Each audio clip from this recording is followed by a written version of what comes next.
This episode of Herman Schrader is brought to you by Fox Factory Vehicles. Fox Factory Vehicles delivers the thrill.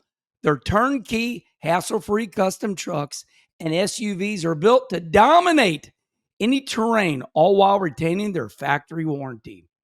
Want more power? Go supercharged. Build and price your dream ride today at foxfactoryvehicles.com. Fox Factory Vehicles, where performance meets precision. Okay, just a deep breath, everybody. I know the screen looks way different right now. We are all not in the middle of America. Kenny Schrader is somewhere out west. And one of my best friends in life, he has given me so many life lessons, the great Rick Mast. Rick, how you doing? Doing good, guys. Doing good. I'm covering the East Coast for this show today. You know what I mean? Or covering the Midwest with East Coast stuff. Let's put it that way. Well, Rick, I want to give you an attaboy because the last time you filled in, you guys had one hell of a show. And Charlie was in the show. And when I got back home, I said, Charlie, I watched that show with Rick Mast filling in for me. And boy, I really liked it. I like that 3-look. So, Rick, because of you, we went to this 3-look because Charlie's got so much information. We just call on him. So thank you, Rick. You're welcome. I've always been known as a trendsetter. You know, anywhere you go, there's Mast. He's a trendsetter, man. Just follow his lead. Well, your kids are really cool, and I know that they teach you a lot. Same with my kids. It's true, ain't it? Yeah, it is. It's sad but true, dude. It's so sad, but it is true. It is. Yeah, true. We get our kids. We're like, hey, set our computer up, and then we know those couple buttons to push. And if it don't go wrong, we call our kids. What's wrong with this computer? Yeah, posting everything I try to post on the phones and all. I call the kids, man. I have trouble. I just call the kids. They do it. Yeah. How have you been lately? Been good, dude. I spent a little time. We got other companies going or doing, staying busy. And then I guess it was 3 or 4 weeks ago, the Kyle Petty charity ride ended at the Homestead in Hot Springs, Virginia, which is like 45 minutes from my house, 2 mountain ranges further west into the boonies. And so I spent the night there with Schrader and Ann and all those guys. So, and at that point, Schrader was headed. He was leaving the next day, going to West Virginia somewhere to race. Then he was going to Canada for a week or so to race. You know what I mean? He's telling me all the places he's going. Now he's out in bum food, Egypt, right? Wherever he's at now. Right. That's what I would say. Yeah. Yeah.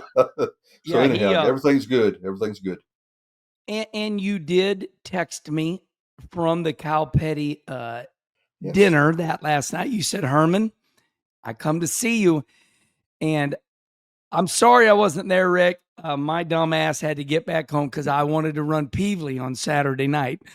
Okay. Yeah, Kyle told me you were going to be there. I was like, all right. Is Raquel going to be there? Yeah, she's with him. I said, all right, I'll be there, Kyle. You weren't there. But I got a free meal, and I got to spend the night with Schrader and Ann. So it was cool. Yeah. And out of that, Rick, my wife, Kim, she informed me that we are no longer taking off early from the Kyle Petty charity ride. So, next year in 2026, Kim said we are going to stay on the Kyle Petty charity ride from start to finish. And next year is a special Kyle Petty charity ride because it's 30 years. And I hear Kyle's got and Morgan have got big things in place. You know, we did the Rick Mast golf tournament and classic concert for a decade, Kenny, right? Wow. And I mean, it was a year-long process to pull this thing off. I had like 12 people helping me. And it was a year. It'd take a year to pull this dude up. And it was very, very successful. I mean, we like $3.2 million we gave to the free clinic here in Rockbridge County. But the amount of work that goes in those things, and you look at Kyle and Morgan, which especially what Morgan does in that whole group, it's phenomenal. It's amazing. People don't understand what it takes to pull something like that off. And they do it every friggin' year. And every friggin' year gets better. And they got the best people, right? I mean, I took my daughters over the Homestead. They go to the Homestead a lot. Anyhow, we went over there one time 3 or 4 years ago where they ended. And my daughters went and they said, man, when we left, they said, this is the happiest bunch of damn people I've ever been around in my life. Katie and Sarah both said that. I said, yeah, they're all racers, man. They're happy.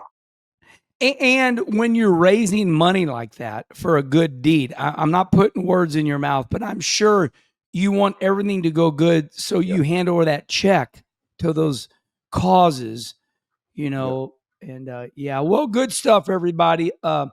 Kenny Schrader is out west. He loves this time of his life. He gets like Charlie. Kenny Schrader actually gets giddy like a little kid. He's like, "We're going to be gone 30 days." He's happy, ain't he, Charlie? No, he always says, "No, this is work, guys. Remember, this is a job. This is his work." He always reminds us. Okay. All right. So that's what's up, everybody. So we're going to get right to it. And I think we've got a good show on tap. And we're going to start out like this. Rick Mast, I appreciate so much because you've taught me a lot of life lessons. You truly have. This is not one of these corny segments where all Kenny Wallace trying to be all soft, but it is true. When I think of Rick Mast, there's a lot of things I think of, all good. But when I first started racing in NASCAR, it was a very, very big deal for me. I came out of Missouri, and I was born hyperactive, and I'm on the rev chip, and I'm at Dover. And I think I qualified 6th. And that was really good. But, being Rusty's kid brother and my dad, Russ, winning 400 races in the Midwest, I looked at qualifying 6 as failure. And I'm sitting next to Rick on pit wall. And I'm explaining to Rick how bad it was. And Rick Mast looked at me and gave me the best life lesson ever. Rick, you said to me, "Herman, you plan on doing this for a long time?" And I looked at him. "Oh, yes, I'm a racer my whole life." And Rick said, "You better calm down." It was that simple. And it was so profound to me. Rick, you remember that or not? I do. Yeah, I do remember that, Kenny. It was, and I don't know, I had mentors in my career, guys you look up to, and guys would just offer advice to me, right? You didn't go asking it, but people would take a liking to you and give you help. Dale Sr. is one of them. But, you're one of those dudes, Kenny. I watched you when you came in. You had, I think it was Martinsville. You hopped in Earnhardt's car, or somebody's car at Martinsville. Remember Earnhardt Chevrolet was on there. That's when I first noticed you. I said, "Oh boy, here comes another damn Wallace we're gonna have to deal with," right? But then you was running the Bush deal, and I got to know you a little bit and watched you, and you were just one of those guys that I felt like, could make an impact on our sport and do good in this sport, right? But we had to get you had that little glitch about you that we needed to fix because you're going to drive yourself crazy, right? And everybody around you if you didn't just. And it was an easy deal, it was easy to do that. I mean, I had lessons given to me, and I gave out lessons to people, and not everybody, you don't do that with everybody, Kenny. I mean, everybody wouldn't do it to me, and I didn't do it to everybody. It's just people that you felt like, or I felt like when I was doing it, that genuinely were good people, right? And had talent and were going to do good in the sport, make an impact on the sport, and just needed a little guidance every now and then. Good Lord, we could go right now and man, we could set up shop right now, but no, it was a cool little deal, and you adhered to that. I mean, I don't know if you started changing your medicines or what you did, but hey, I got to tell you this. But listen, we could go 1 hour on this subject matter right now. My hand on a Bible, and everybody knows this is true. They put me on Ritalin when I was at about the 6th grade, and my mom said to me one day, she goes, "What happened to my Kenny?" Right. And I looked at that pill bottle and I said, "Right there, Mom." Yeah. And my mom took that Ritalin. She didn't know it was really gonna just shut me down, and so my mom threw the Ritalin away. And I tease with people to this day. I said, "Listen, good for her." Yeah, thank you, Rick. But I tell people, I said, if I aggravate you too much right now, blame it on my mother. She's the one that threw the bottle away. And I want to say this, and I want you to comment on this. And I kind of have fun with this. In our day, because people tease me about that. But in our day, I was very lucky because I had you to tutor me. You looked out after me. Dick Trickle did that for me in ASA. So I want to ask you this. It just seems to me, I mean, I know we don't know everything, but that's what's missing in this era. You know, I raced against you in the Busch Series. We raced Dale Sr., Dale Jarrett, Terry Labonte. And if we breathed on them the wrong way, if I breathed on you, you put your arm around me, we go between the trailers, and you would make me better. Right. Talk to me about that. I just don't see that nowadays. We're missing that. Not only are we missing that one person, Kenny, we're missing a group of of those people, right? That it was in my career for dirt track and a teenager coming up through. Every time I moved up the ranks on a dirt track, then get into the late model, then get into Busch Grade National, then get into Winston Cup, I was taught every step of the way. There was somebody that taught me lessons, either with a stern finger in your chest, or Jack even Ingram. worse. Oh, they had Jack Ingram. Or sometimes it's a little more sterner than that, right? And you had to learn that. That's when you learn how to protect yourself and protect your territory, because people wanted to fight, right, to teach a lesson. But as time went on, every step of the way I had that. And when I got in the Cup, I had that. I had people talking to me and telling me, Rick, you did this last week. Don't do that again, right? Yeah. Or you ran me up in that wall like this when you come off the turn. You did this. Don't do it like that. Don't do it like that, right? Not trying to take your aggressiveness away, or not trying to take away your wanting to win, or being everything you can do to win, or run good or fast. They weren't doing that. They were doing it to keep your race car on the racetrack for 500 miles, right? And keep their race car on the racetrack for 500 miles. Because if you wadded and tore it up, what was Trickle saying, Kenny? Finish first must finish, right? Right. And right.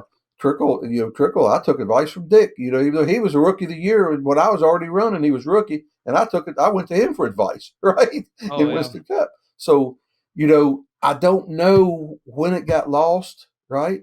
I know Tony, when he left, he saw a lot of this changing in the garage in our sport, and he talked about it, and being upset about it, and just the changing of the way the guys do, and the way they race right now. I mean, if I went in there, I've thought many times here lately and watched these races. If I went to the Cup and I got in a race and I was racing, dude, I wouldn't last 2 weeks. They would run me out of the sport. I'd probably be in jail, right? I mean, I could not race the way these guys race. Hats off to them. They're doing it, and I'm proud of them. But man, oh man, oh man, and I don't know how we get back to that. I'm not sure. Rick, I got taught a valuable lesson by Dale Sr. We've all been taught lessons by Dale Sr. But we were drafting in practice at Daytona, and boy, I thought I was getting it. And somewhere the 3 cars around me, and I take it 3 wide, getting into 1 in practice. And later on, he come up to me and he goes, Herman, don't ever take me 3 wide again in practice. And to this day, you didn't take me 3 wide. I still remember it. Right. So, yeah.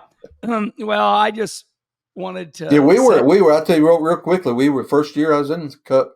We were at Daytona running, right?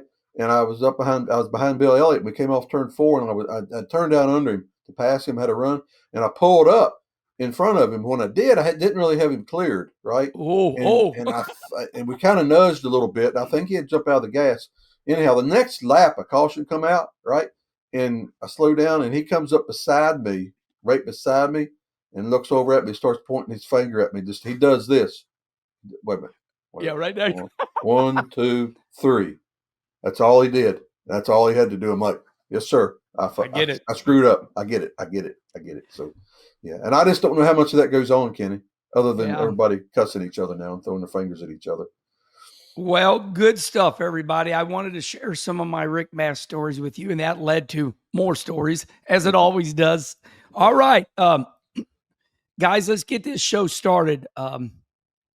Let's go to Pocono, the big NASCAR Cup Xfinity weekend.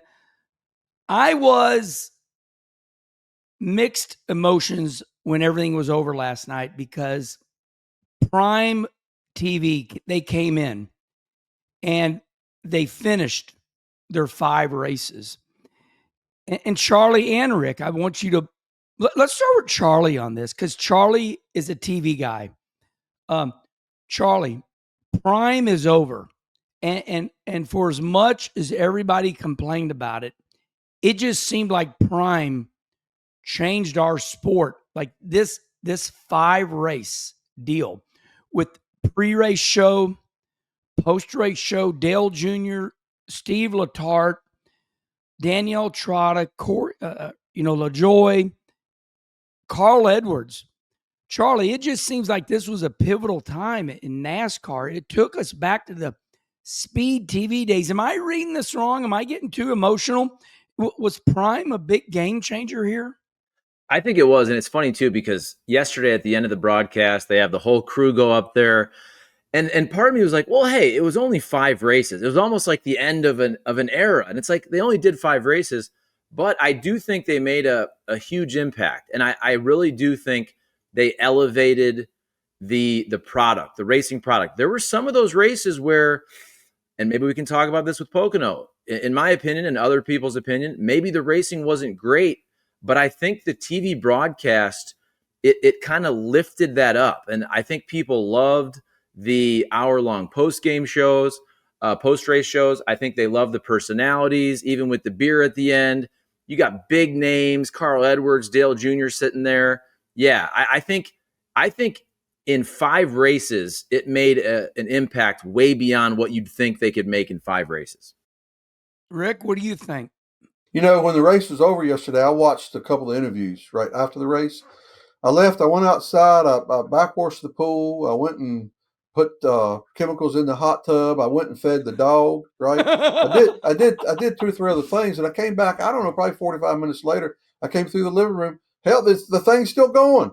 Right. They're still talking. I'm like, this is so friggin' cool. Why? It's like people have hammered for this for years. When the race is over, everybody runs to the checkered flag to get the interview done because TV is going to cut you off. So you got it. The burnout thing has screwed up some of the production thing, I think, but trying to work the producers getting the show ended. But, you'd always see there's a rush to get the thing over and get the show stopped, right?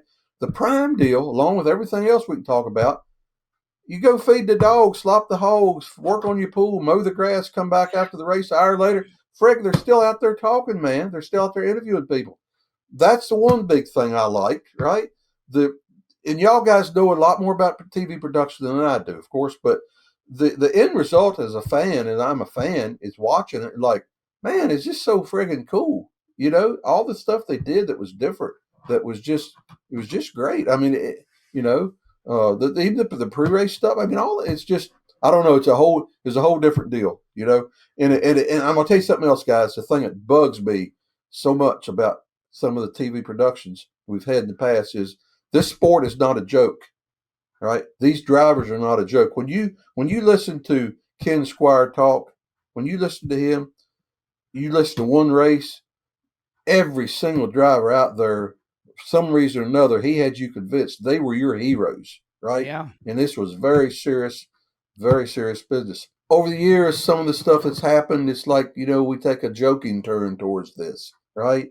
It's like, we could go. I could go on for an hour about this, guys, and I'm not going to do it right now. But a lot of that stuff was gone in this broadcast, the Prime broadcast. It was more serious about our drivers were more serious, right? Our sport is more serious than everything being a friggin' joke all the time.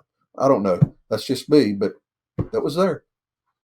Well, my opinion is this: whether we like it or not, these young kids, this younger generation, my 3 girls, I go into their homes and they got that YouTube on, because what I've learned is that these kids want to choose what they want to pay for.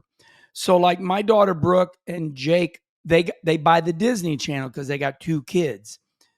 Jake likes golf. So, Jake's not going to spend $200 on stuff he doesn't watch.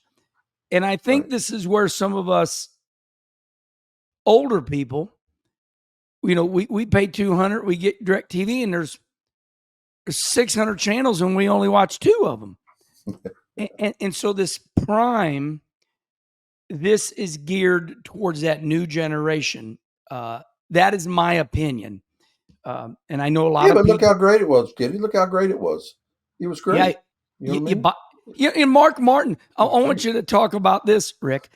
Mark Martin, we just did the controversial Kenny conversation. Yeah. And he said it right there. He goes, Herman, it's too easy. He said, I've had it and never know it. He goes, I don't go shopping anymore. And I'm not a big fan of Jeff Bezos, but I've had Prime Video. Of course, Matt, his son, showed him, Dad, we've had it forever. But, when you can teach Mark Martin, at 64 years old, whatever he is, it can be done. Yeah. And boy, what do you think, Rick? Is it hard to switch our old crew over? It is, and I'll tell you, and I guess I'm considered old school, right? But I try to keep up. I try to keep up, but I still haven't fully bought into the streaming, and I'll tell you why. I can't flip back and forth between channels with the previous channel thing. That's what really irks me. If I'm watching TV and I go over to Prime and watch the race or whatever, I counted it last night. It's 18 seconds when I go to my Roku, and then from that point until I get my TV on or racing happening, it's 18 seconds. I counted it last night, right? Yeah. That's the problem I have with the streaming thing. If they could get it where you just go back and forth between channels real quick, then old school, I ain't got nothing to complain about, nothing to gripe about. But when you do this Prime thing like you just did, and you end up with the type of coverage in the production that we had, I'm like, all right, I'll put up with 18 seconds. So, there's some people that are just not going to do it. I mean, I don't give a darn what you do. They're just not going to do it. They're not going to accept new things. Y'all know that. I know it, right? And but we got to keep, like you said, we got to keep the young guys coming, man. We got to keep the young folks coming. Why do you think they made all those little tiny die casts in the 90s, right? Yeah. For all the teams. They weren't making them to make money off the little die casts. They were making them the M&Ms, little tiny die cast. They give them out to the kids. The kids start doing this and watching racing. The first thing you know, they're teenagers. All they want to eat is M&Ms, right? That's kind of what that whole deal was about in those days. And today we've got to figure out, how do we get young people in our sport and involved and excited about our sport? That's past me. I can't tell that. It takes smarter people than me to figure this out. I'm laughing because in the day they would say number 1 selling souvenirs, Kenny Schrader. Right. And I'm thinking, well, Schrader's my hero, but really? And Schrader go, the kids are buying it because it's candy. The M&M characters and right. So, right. All right, good stuff, everybody. Prime TV is over now. That was 5 races. What a great run. And we'll close this segment out by this. It reminded me of the Speed TV days. And boy, we dearly miss that dedicated channel. Just dedicated channel. Monday, Tuesday, Wednesday. It just kept that vibe going. NASCAR. Go to Speed. What's going on? Go to Speed. And Speed is gone. And boy, we miss that dearly. And Prime brought that feel back. Okay, deep breath. Let's talk about this race, everybody. Chase Briscoe wins the race. And I want to set you up right away, guys.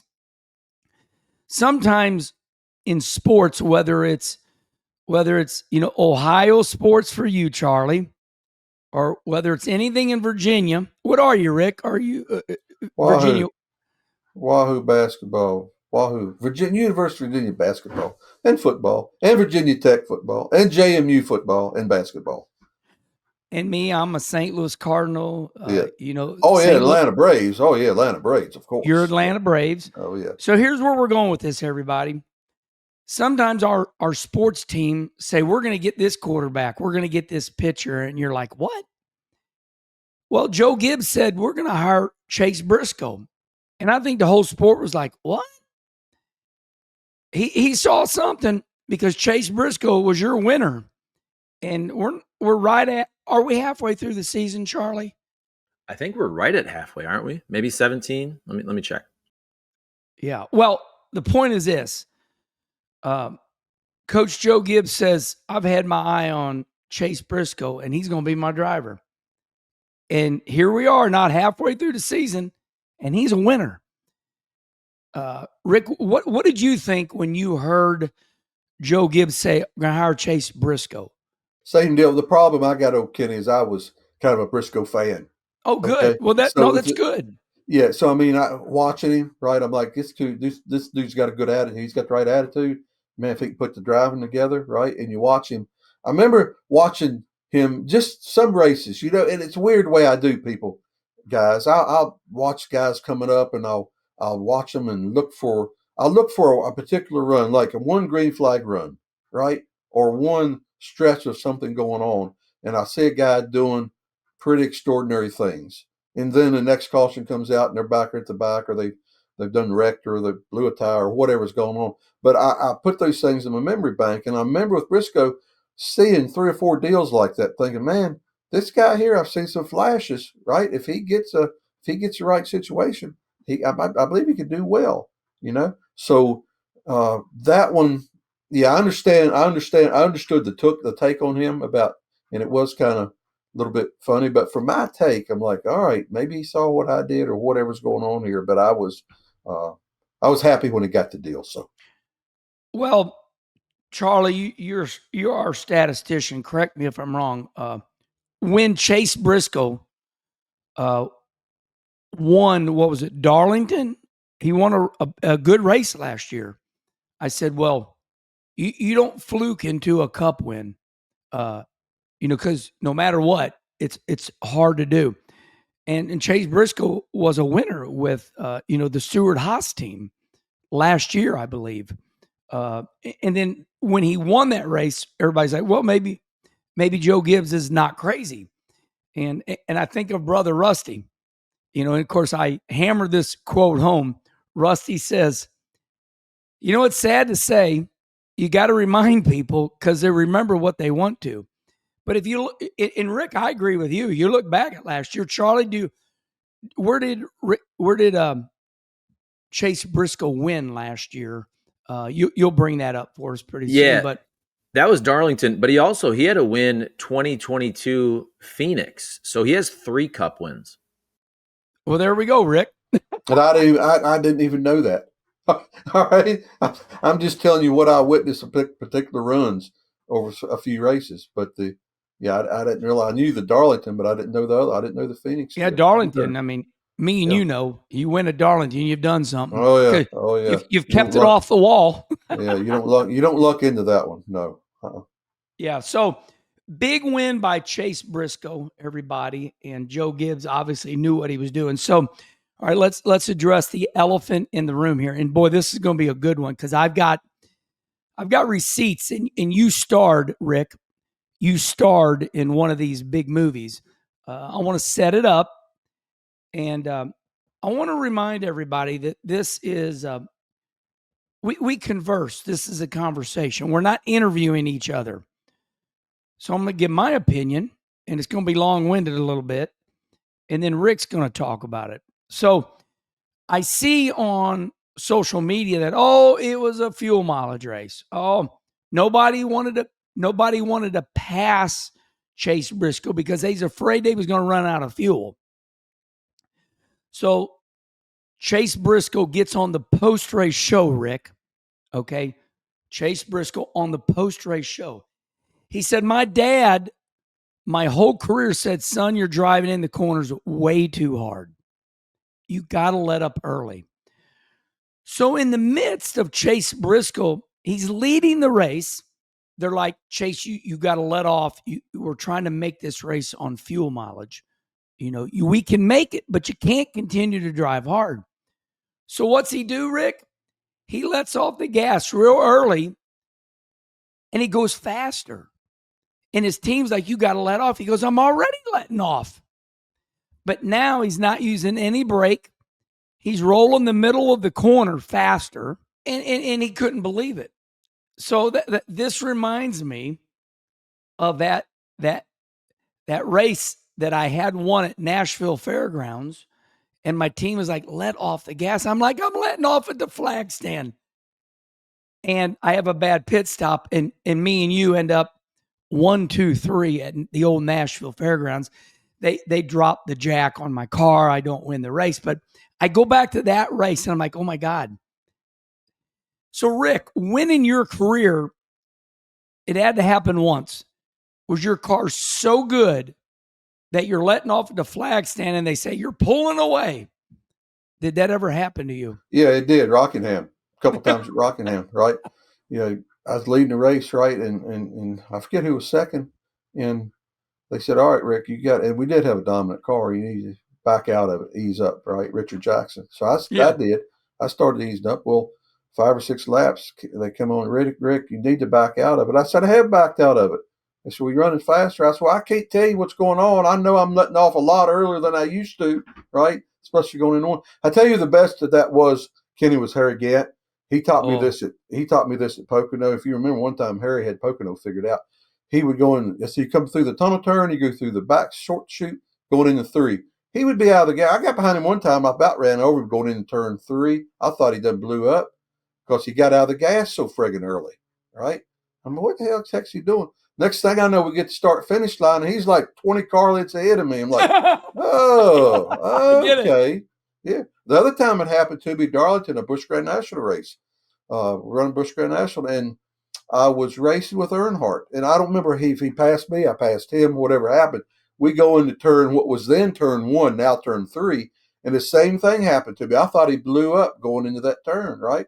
And I backed out of it and jumped on the brakes. I'm like, what the hell's wrong? And turned under him. Same deal. We get middle way down the next straightaway. He's 10 car lengths ahead of me. I'm like, oh, there's something to this backing out early, right?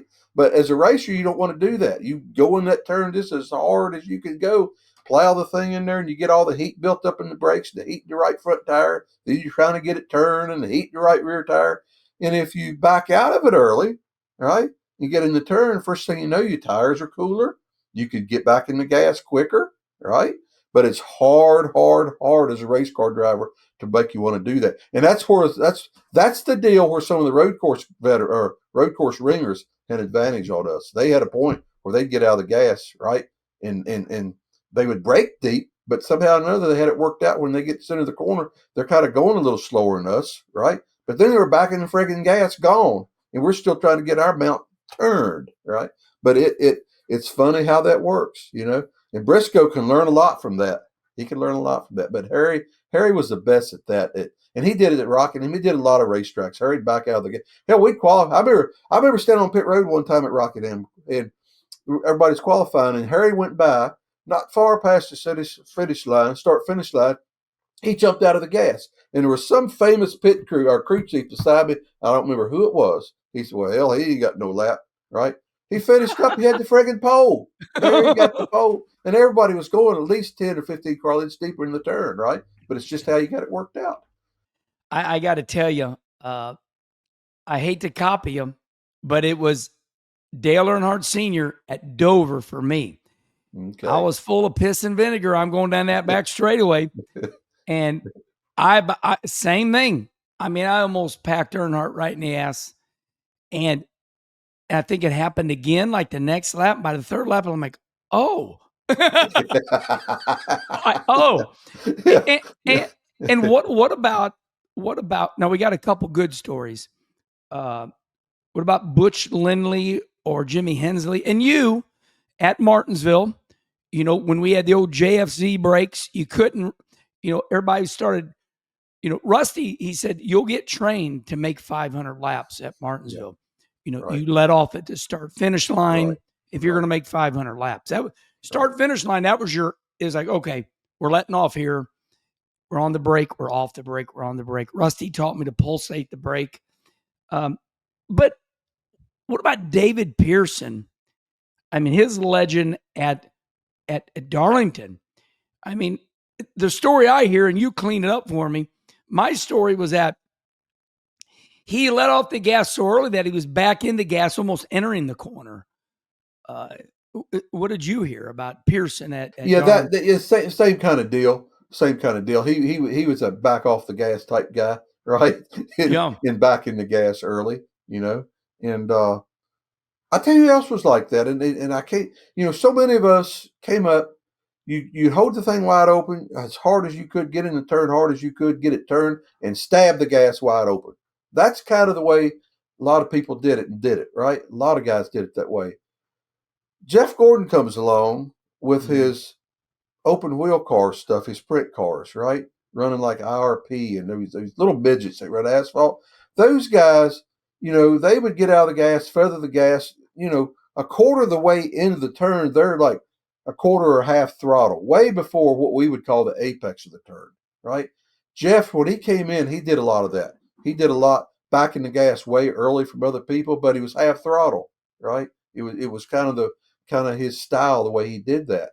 And that what that is kind of like backing out of the gas early, right? Getting back into the gas, But when you're trained for 20 or 30 years, you go deep as you can, get it turned, stab the gas. It's hard to change that up as a driver, and that's what a lot of those guys did, man. Yeah, and I want everybody to understand, all the racers that are listening. We understand, Rick and myself. We understand you can't do that all the time, No, especially on the short tracks. You cannot open up the entry. You got to race hard. Then when you settle in, this is what we're talking about. God knows our races at South Boston and Hickory, you couldn't let off the gas early. Getting in the corner, they'd you fill get your that ass run hole. over. They Yeah, get you that. get your ass run over too. Yeah. All right, everybody. This is that time in the show that we want to welcome to the fast lane with Fox Factory Vehicles, delivering the thrill for drivers who demand the best. Our fully custom, turnkey, hassle-free trucks and SUVs are built to dominate any terrain and retain their full factory warranty. Whether you're headed to the track or the trail, these rides are ready with no delays. And at this time, I tell everybody, I want to give my own personal experience.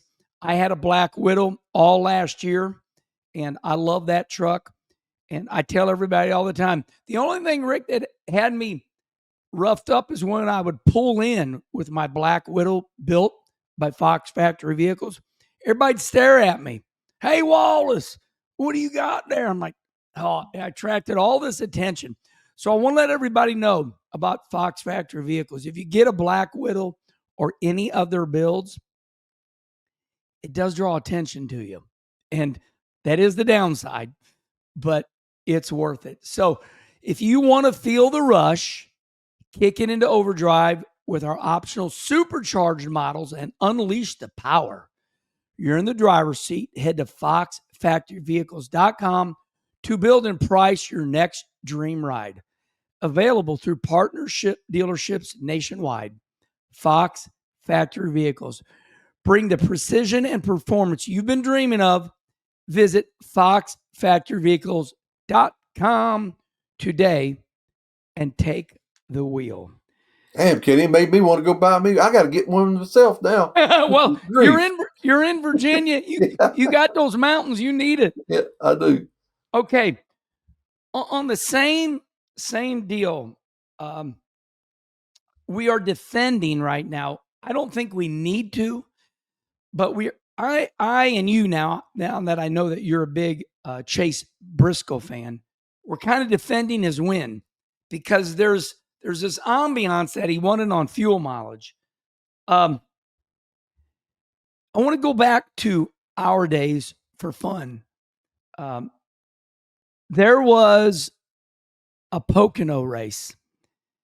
It was raining, and they're coming around to the checkered flag. It's raining now, and they're gonna. This race is over. Earnhardt's out of gas, going through the tunnel turn, and this was a moment in NASCAR history.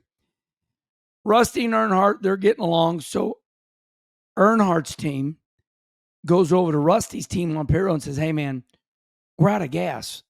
I don't know if we're going to make it around to the start finish line. Can you push us to the start finish line?" I think Rusty's driving the Miller Genuine draft car. Maybe. I think that's what it was. Respond right here, everybody. You got to find it on YouTube. Rusty pushes Earnhardt, literally like lifting him up in the rear, pushing him through the tunnel turn, brings Earnhardt around, and he wins the race. Okay, now that I've set you up, Rick, you became very famous, and NASCAR made a rule because of you. Tell me about that time at Talladega where you're pushing your teammate, old handsome Harry. Well, we were as good as Harry or better, and we had a bad stop, and he caught me. We're lapped down, and I'm in front of him. He's drafting off of me, and I get the call, Rick, Harry's a little low on fuel. Let him get ahead of you in case he runs out. I said, okay. So I let him go by me, and I'm following him, and like a lap to go. Sure enough, I see first thing. What happened? I see black smoke come out of his pipes. Right, black smoke just happened. That told me, and about that time I hit him. But the thing of it was, I didn't get against him and just continually push him. Kenny, the neat part was I would hit him sometimes, 2 or 3 times when I hit him. I think, well, he said, hit me so damn hard, Rick, that broke my neck. But anyhow, it was like it would jar the gas or something in the fuel cell, and it would, maybe jostle something it would pick up. And, I at that time, I figured it probably wasn't legal or the right thing to do or whatever. But anyhow, when we came across start finish line, I was 5 car lengths behind Harry. He went across start finish line under his own power. Right. The good part of the story is when the race is over, I got called to the red truck because Darrell Walter was up there. He finished second, and he was raising Holy Cane. Right. And about me pushing him. I'm sitting there lying. I'm like, man, I didn't push him. Harry's up there in the winner's circle on CBS. Oh, I don't know what I'd have done if old Rick hadn't been there helping me push me. I'm like, golly, right? Well, it turns out Darrell's spoiler was low, right? The crew chief knocks on the door of the trailer. What me and I think it's Dick Beatty. I'm not sure if France was in there, Mike Helton. I don't know who all was in there, right? And Darrell just raising Holy Crane, and the door opens and it was Darrell's crew chief. Darrell, got a problem. Come out here. What is it? Come out here. Tell me what it is. Well, we're inspection line. Their spoiler's low, right? So they had beat the spoiler down during the race, right? So he wasn't legal either. And so Bobby Beatty looks at Darrell and said, what do you think, Darrell? Darrell sits there for 5 or 6 seconds and says, old Harry's a hell of a driver, ain't he, guys? I'll see y'all next week, right? The team that should have won it was Earnhardt. They finished third. Of course, they're probably cheating too. But I mean, yeah, that's okay. Hold on, everybody. Keep your thought, Rick. I want everybody to know this is why we have so many rules in NASCAR right now. Keep going. Yes, it is. Yes, it is. And it was a glorious day. It was a glorious week. So because of Rick and because of Rusty, NASCAR came out with this. I don't know if it's a vague rule, but you cannot assist the guy to the win is what they say nowadays. And I'm sure that's a judgment call, guys. How do you say the guy won the race or didn't win? Oh, he's pushing him. Well, hell, you're drafting. And we were drafting there at the end of my career with that, what they call it, like 2 dogs mating. We're like this, know. Yeah. Yeah. So I don't know. You and Earnhardt again, Talladega. Yeah. Yeah. Okay, everybody. I think we've all done our best to explain that if you're in the racing business long enough, Chase Briscoe is the real deal. As Charlie Marlowe said, he's won 3. Charlie, where has he won? Let's finish this up by that. Chase. Phoenix 2022, and then it was Darlington last year, and obviously Pocono this year. And then he's also won Xfinity and trucks, so he's won all 3 series. What is the deal? Is he? I mean, I'm loud. I recognize loud people.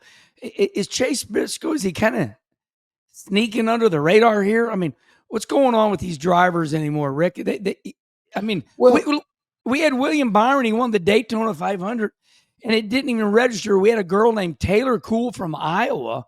We interviewed her, and she got 3 times the views that William Byron. I mean, are these guys too shy, Rick? What's going on?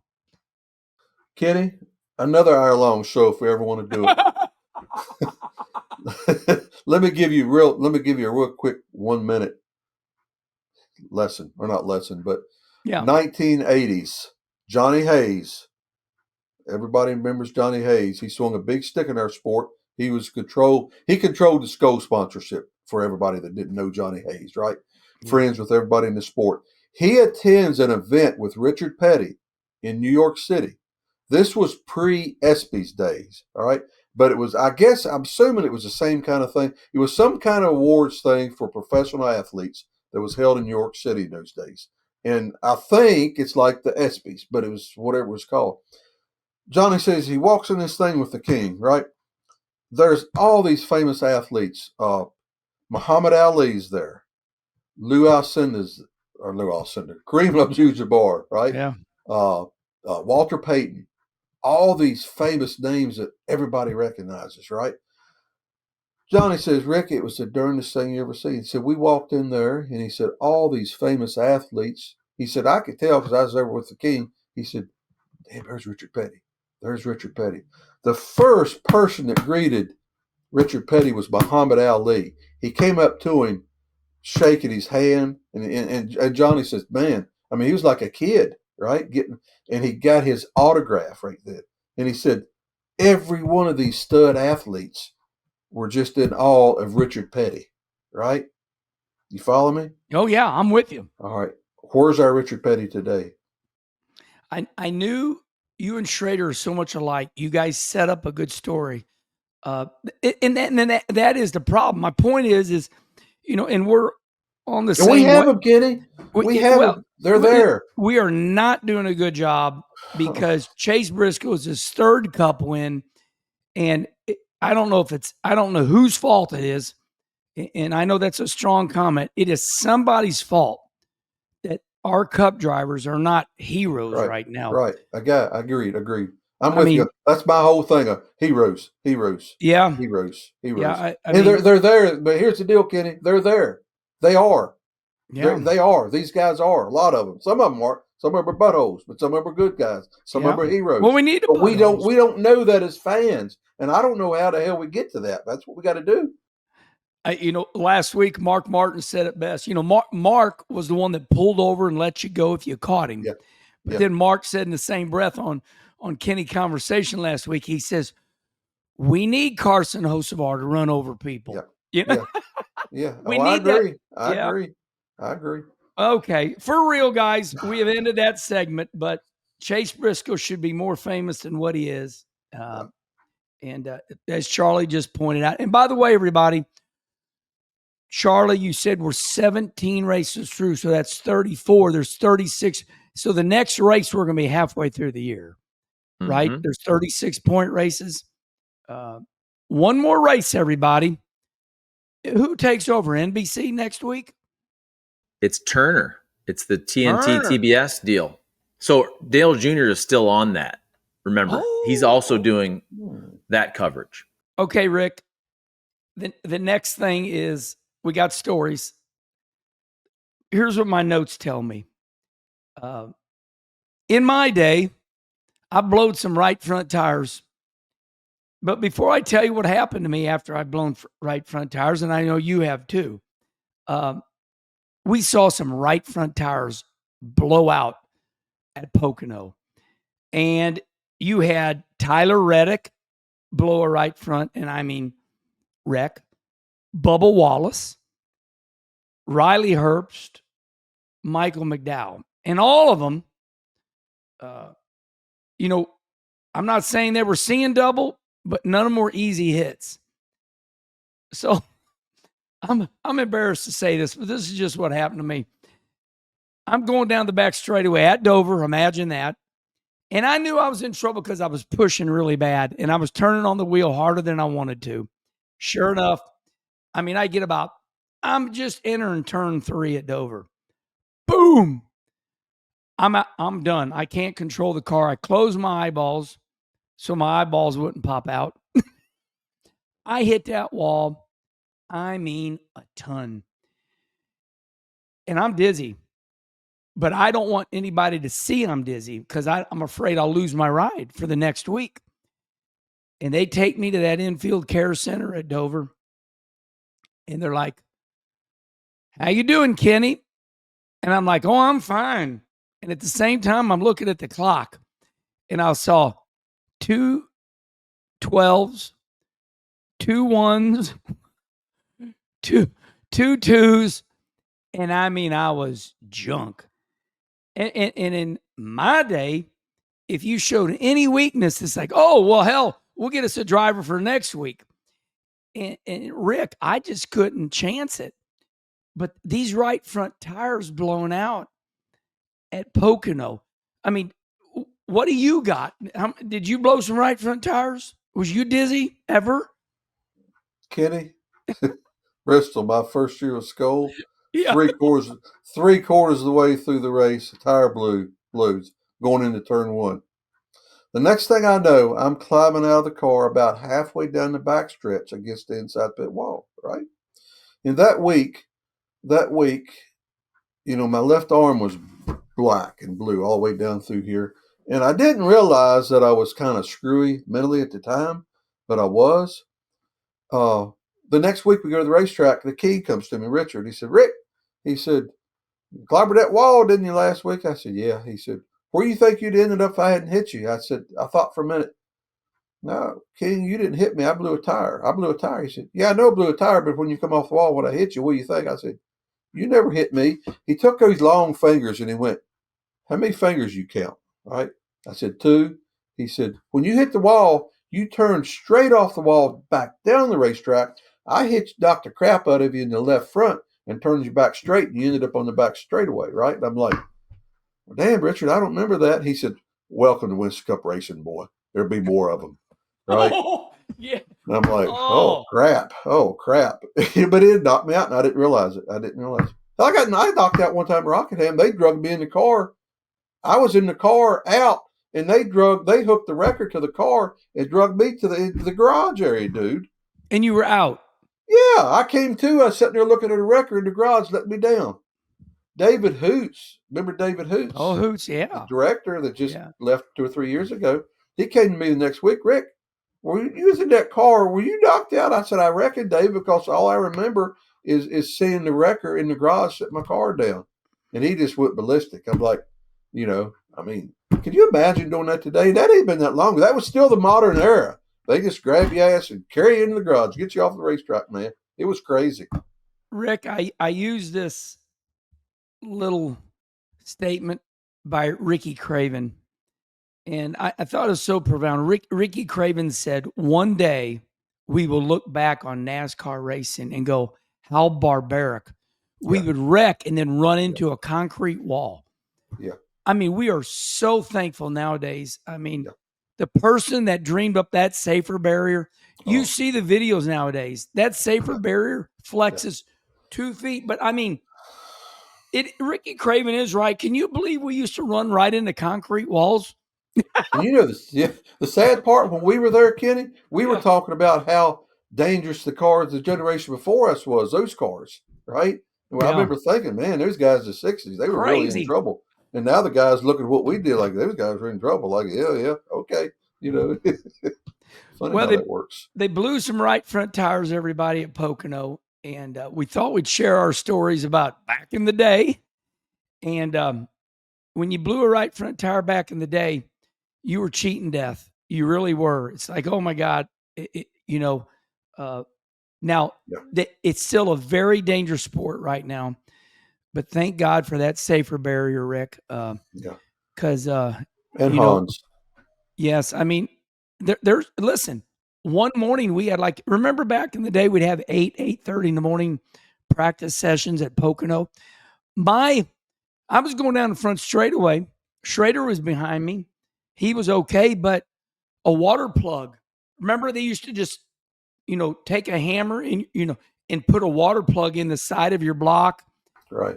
And then later on they started putting some pins in. Right. My water plug fell out. And buddy, I was on elbows going into one. I saved it, but it's my heart. I couldn't get. I was like, Schrader comes down. I mean, he gets out of his car and he goes, "That was big, Herman." I said, "Oh God, I'm glad somebody witnessed this." Yeah, you don't know. Not Pocono turn one. No, dude. We're at Homestead. That's in Junie Donlevy's car. The Hans thing had gotten hot, right? And I wasn't wearing it. So I'm gonna wear it. I'm gonna wear it at Homestead. I put it on. I go out and practice a few laps. I come in. I jack the car up, and I'm sitting here confined. I can't move my head, and I'm wanting to holler at the crew chief and fuss and just spring and that sway bar and all that. Right? I'm like, when this practice is over, I'm taking the Hans out off. I go out there. I run 2 laps. Go down the start finish line. Go to turn 1. Right front tire blows. Oh. And Kenny, as drivers, the fans don't know this, but as a driver, the impact, the angle, the speed, what's fixed to happen. You know how hard it's going to hit. And I'm like, this particular angle, I'm like, uh-oh. It's like, this could get me, right? That thing hit the wall, and it drove the right front tire back towards the firewall and all that. And when it hit, God, it hit hard, but it stopped, and I'm like, ooh, yeah, okay, everything's still working. I'll tell you how bad a hit it was. By the time I was getting out of the car, Mike Helton and Gary Nelson had come out of the tower up top and driven down to the racetrack. They thought they had another fatality. Oh, Lord. Okay, by the impact. They were scared to death. And I looked at them, I said, guys, I know they're not requiring this, but don't let anybody on the racetrack ever again without this Hans on. Right? Yeah. And you couple that with the soft walls. But anyhow, yeah, it's better. It's better. Yeah. Okay, everybody. On to the next subject. I know Charlie's going to have some jokes. Quietly, the joke portion of the show has become quite popular. I don't know about you guys, but I'll be somewhere and somebody will just talk about it. It's kind of like that underground, quiet, fun thing about, the show. And Schrader he's giddy about it. Sometimes he's so excited he's got to tell the joke like at the start of the show. Okay. Another big subject at Pocono. Dale Earnhardt Jr. Fills in for Marty Lindley. Marty Lindley is the crew chief for Connor Zilisch in the Xfinity series. So Marty Lindley gets suspended. Now, I do want to brag to everybody. I am bragging. My arm does hurt. I did a coffee with Kenny, and it was about Dale Jr. becoming the crew chief, making the calls. And Dale Jr. texted me. Because sometimes I don't believe Junior, but Junior says, I watch everything you put out, Herman. I'm like, right. That guy consumes more stuff. I don't know. Me, I start blinking. I'm like, oh, I've listened for 30 seconds. I'm out. But my point, Rick, is Marty Lindley gets suspended. Dale Jr. says, let me be the crew chief. And one of his employers goes, Junior, your name's on the front of this building. You can do whatever you want to do. Well, on Bless Your Heart, on, Amy Earnhardt, and she thinks it's funny too.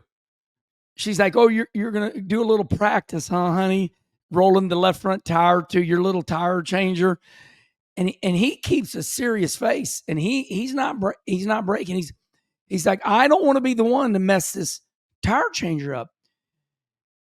And there's awesome pictures out there of when he was a kid, when he was a child, and he's got the tire gloves on, in the GM Goodwrench outfit. And Dale Jr. is maybe 12 years old, and now he's 50, and he's got the tire gloves on. Dale Jr. is convinced me that he is the ultimate race fan. He takes this deal serious. Steve Letarte sits on the pit box with him. They win the damn race fair and square. And my point was like, listen, after it's all said and done, conspiracy theory, all you want. But he took it serious, Rick. And, whether it was too good to be true, give me your thoughts on Junior. I mean, he loves racing, and that's all there is to it. What was your thoughts? Yeah, the conspiracy part, I always use his. I always use him as an example for all these fans that think NASCAR sets this stuff up. If that's the case, Earnhardt Jr. would have 5 championships. Right? Why didn't they rig this thing for Earnhardt Jr., our most popular driver, to have a bunch of championships? It's all that stuff is a bunch of crap, and it always has been. It's like Schrader says, you get the call, you get the call. Schrader said, I gave everybody my number for years. Every number I had, I gave my phone numbers, but I never. You're going to win this week. Yeah, I never got that call. Never got any of those calls, and they had my numbers. But no, the thing about Junior, man, we're so fortunate as a sport that he came from the family he came from. Okay, with his granddaddy Robert G, his granddaddy Ralph Earnhardt. Yep, Ralph Booty, Dale Earnhardt, the whole deal, the family. We're so fortunate that he has the mindset that he has, that understands and respects his sport. He understands he understands probably better than a lot of us where the sport came from, what caused the sport to get to where it got to now, and he tries to reveal those things. He tries to cover those things. He tries to bring those things to the public view, right? What got the sport here? Why is it like it is? What the deal is? What's wrong with the sport now? What can we do better, right? I mean, he's dead serious too. I mean, everything he does about this deal, he's dead serious. And then to jump in to do the one-off crew chief thing, I mean, you saw the seriousness of it. You saw how he relished winning, right? I mean, he very basic. Let's put it this way. He's a racer. He really is. It's hard how do you articulate, Kenny, to the mass of viewers we have, the millions of viewers, especially the young ones, what the word racer means? Me and you know what the word racer means. Yeah. Again, we could talk for an hour what the narrative of a racer is, right? We can't do it, but he's a racer. Maybe you can elaborate on that a little bit. I just got a quick story, and he told it, and I was listening to it, and I think this explains Dale Jr. When Teresa and Senior were married, Junior said I was kind of lost in translation, him and Kelly. It's a very profound story. I'm going to do my very best. I'm going to tell it accurately. It's not exactly the way Junior said, but he said, here I am, a kid, and my dad and family said, hey, we're going to sign you up for art school because you like drawing. And Dale Jr. said, I was mortified. They didn't recognize I was drawing race cars.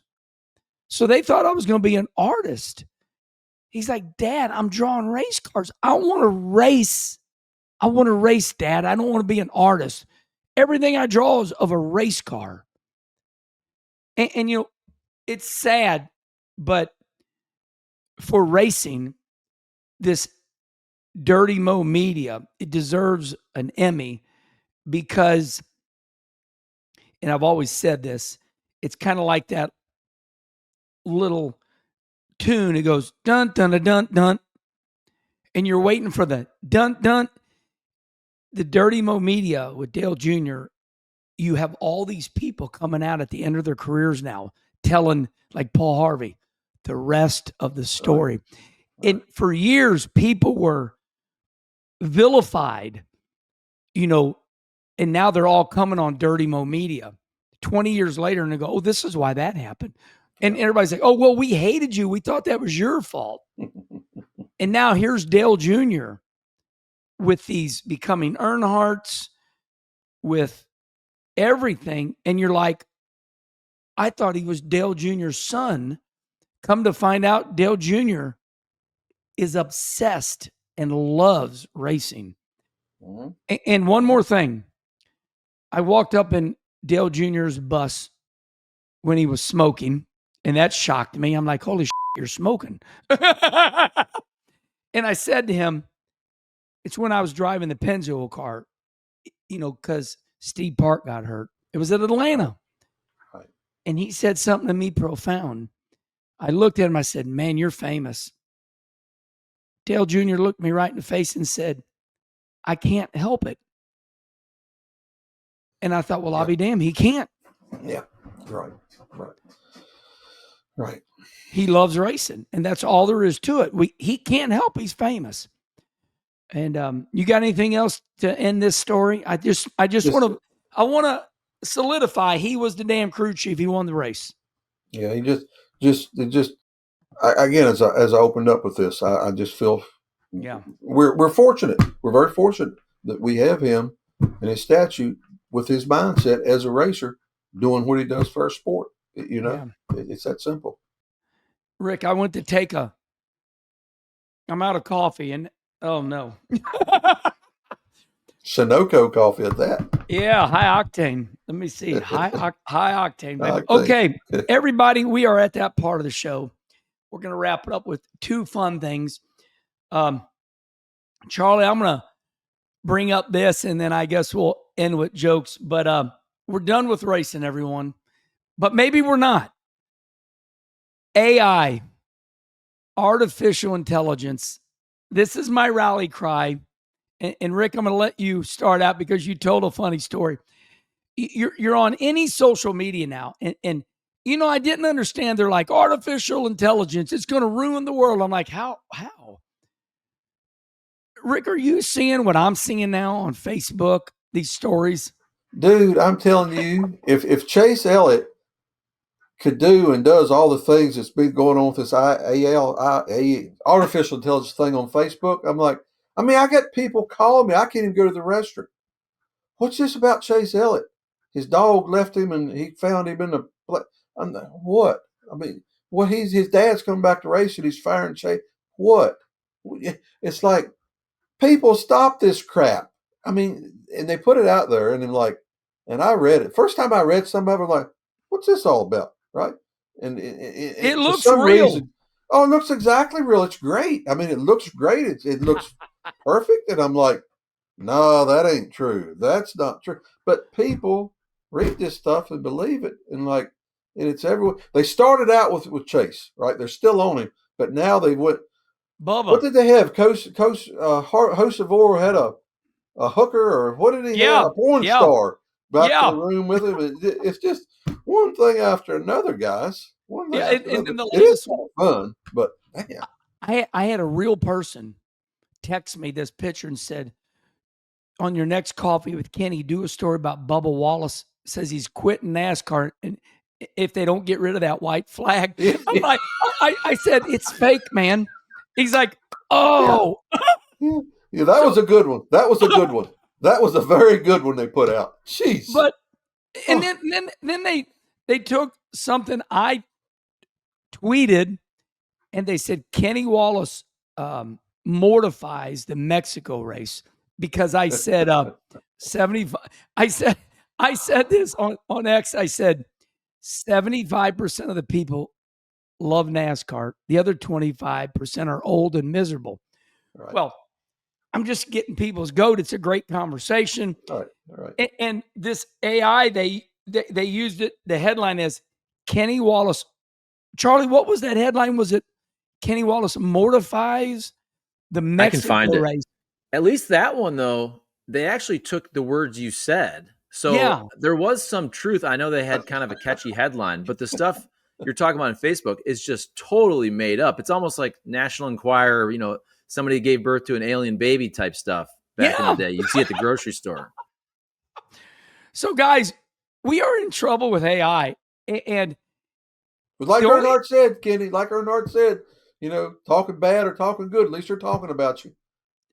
So it is publicity. Hey, do you think that we're going to call it the National Enquirer? Because listen, children, me and Rick are in our 60s. In our day, you'd roll up at the grocery store and you'd be wanting your mom to buy some candy, and you knew she was going to buy that Enquirer. And in the store, the main story was this family in New Jersey had Bigfoot living in their house. And we'd buy it and we'd still read it. I want to see Bigfoot at my house. I want Bigfoot.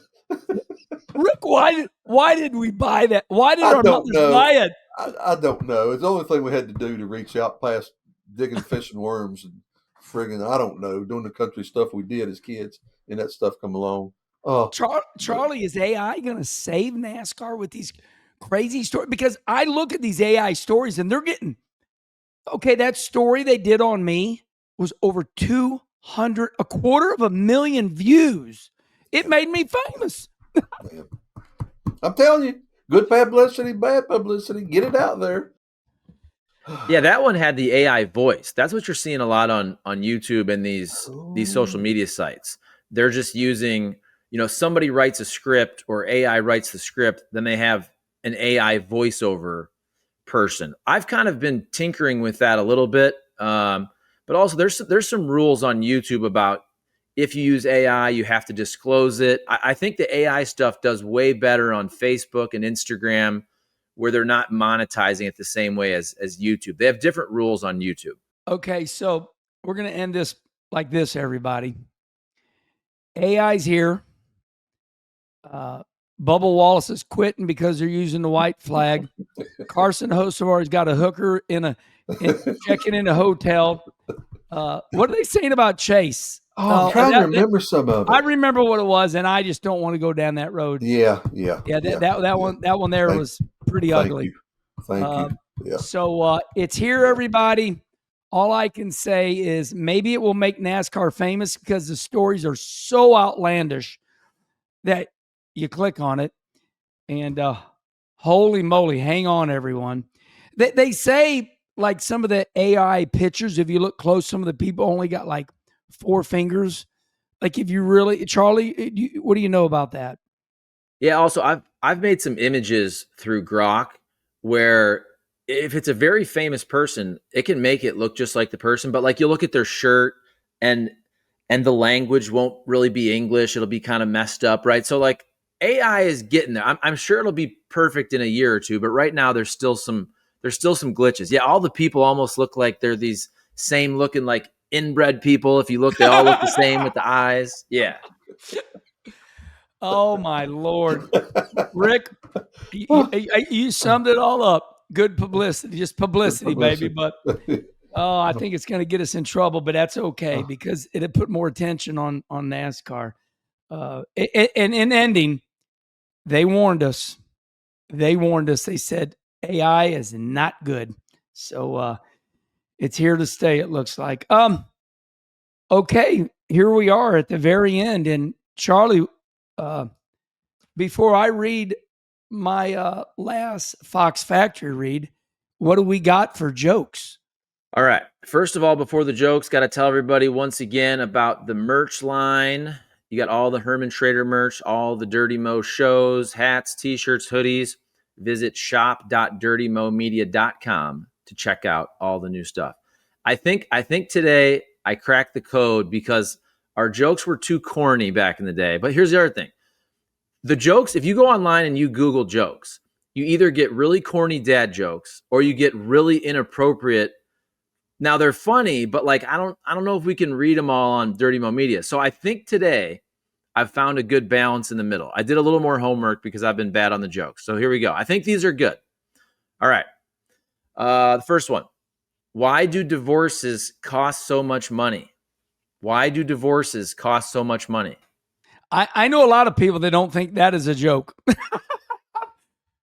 Because they're worth it. Oh. Okay. A little edgy. Here we Very go. edgy. Here we go. Very edgy. These are all edgier than the past.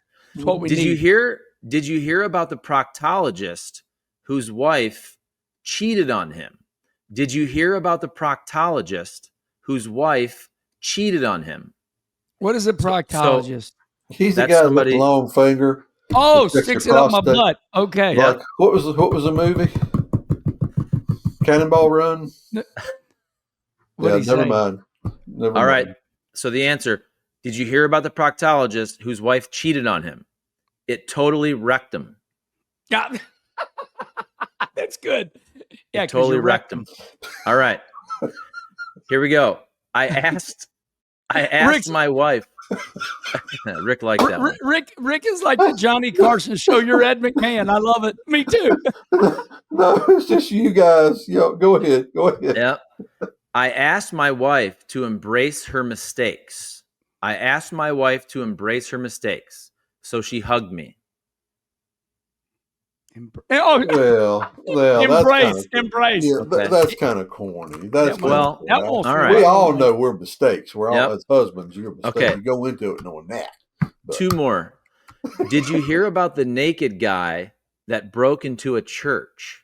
Did you hear about the naked guy that broke into a church? No. Okay. The police caught him by the organ.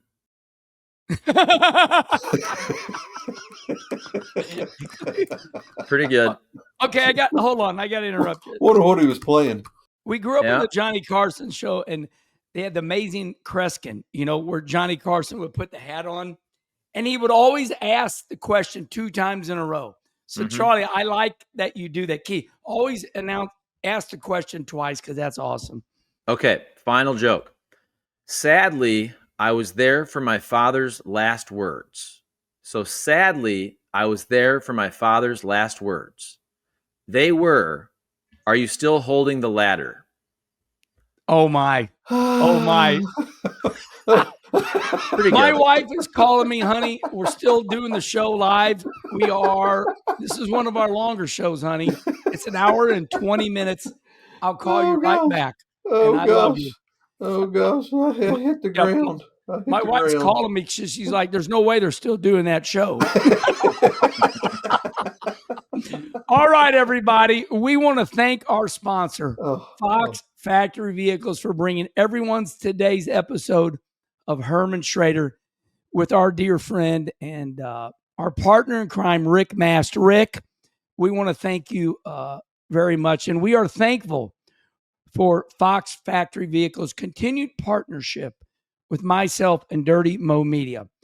Fox Factory Vehicles delivers the thrill. Build and price your dream ride today at foxfactoryvehicles.com. Fox Factory Vehicles, where performance meets precision. And I knew we'd go too long because, Rick, you are the damn best with these. Man, thanks for having me on, guys. It's truly an honor. It's truly an honor to be on here. Thank you so much. I love it. All right, everybody. That's it. Thanks for tuning in, Herman Schrader. Rick Mast, love you so much. And until the next Herman Schrader show, we'll see you next time, everybody. Goodbye. So